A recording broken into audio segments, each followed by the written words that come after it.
Patrick what? Coach for the Quebec Remparts. Whose hockey cards do you collect when you were a kid?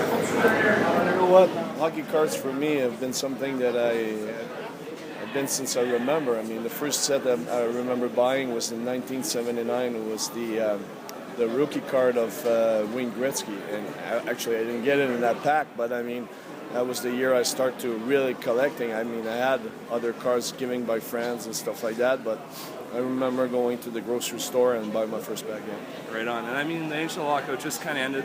Obviously, everyone across Canada, North America is pretty happy. Yes. What are your thoughts with the lockout kind of ending? Well, you know what?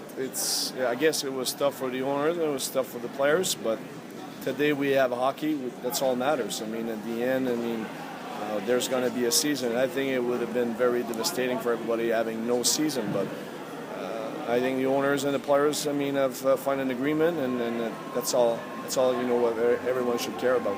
Who's your favorite goalie right now in the NHL? Favorite goalie right now in NHL? I don't follow enough NHL to say which one is my favorite, but I could certainly appreciate Ryan Miller, who plays in Buffalo. I mean, he's very good. I really appreciate Carey Price. I think Carey is going to have a very good year with Montreal. It's going to help them to get them to playoff. Who do you cheer for these days? My two favorite teams are Colorado and Montreal. I mean, it's.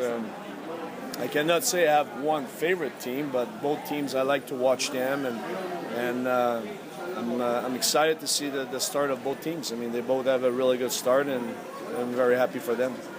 Definitely. I mean, playing with Joe Sakic and Peter Forsberg, obviously two Hall of Fame players. What was it like being in Denver and playing with these guys on a regular basis, and maybe any cool memories you have with those guys? Well, it was a privilege to play with such a good team. I mean, year after year, the objective was to winning a Stanley Cup, and these guys were outstanding athletes, and they were extremely respectful of the game. They really wanted They really wanted to be difference maker in every game, and especially when playoff time was coming. I mean, we had so much success, and we were playing in a tough conference. Then, as a team, we had to be strong to win.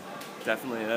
I'm from Saskatoon originally. I've done a lot of coverage of the Saskatoon Blaze in the WHL. Curtis Lecision, another ex-Avalanche player, has arrived there. He's actually kind of from Saskatchewan originally. But what about him? What was your relationship with Curtis when you guys were playing in Denver? Enjoyed Curtis. I mean, I saw him. I mean, in there's that show called The Edge. I mean, he's the assistant coach there, and it was fun. I mean, Curtis played really well in those playoffs in '96, and when he jumped in, I mean, he really played a strong game for us. A quote that you made in the media about Jeremy Roenick, about those Stanley Cup rings plugging your ears. Did you ever share any words with him about that following that statement? With Roenick? Yeah. Well, I saw him after. I mean, are we laughing about it? No, but I mean, he was, it was. I felt that it was the quote that has to be made at that moment, but Jeremy he's a fierce competitor, and he loves to win, and I think it was. Sometimes you have to do things that you feel are the right things to do. Definitely. And one last question. Last question. So another tussle you were in back in the day, the Osgood classic brawl, where you guys kind of met, half ice, and you guys tossed down. Take me through that. I know it's a long time ago, but I mean, looking back, what was that like? Yeah, it is a long time ago, but Detroit, Colorado was big rivalry, and every time we were playing them, I mean, it was. They were big games, very emotional games, and sometimes you do things that you're not necessarily proud of, but you feel that sometimes that's the way you are as a competitor, and you feel these are the right things. You're welcome, buddy. Definitely. Thanks so much, Patrick.